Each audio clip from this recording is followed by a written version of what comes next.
This next piece that we're going to be singing is actually a piece that I wrote back in college called Turning Twilight. And this is the first piece I've ever written. And it came about because I have two older sisters who also sing.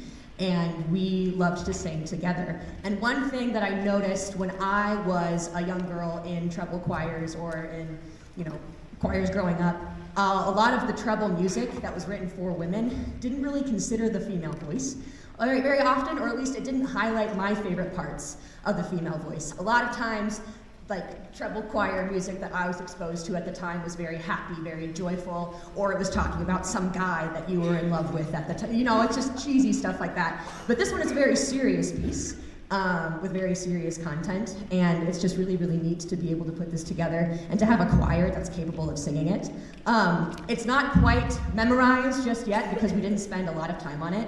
I mostly wanted them to sing through it so that I could know what to change about it and what to edit and things, and they've really, really done a fantastic job of taking this on. Mix Mears is going to double some parts on the piano for us, which will be awesome. But yeah, this is Turning Twilight.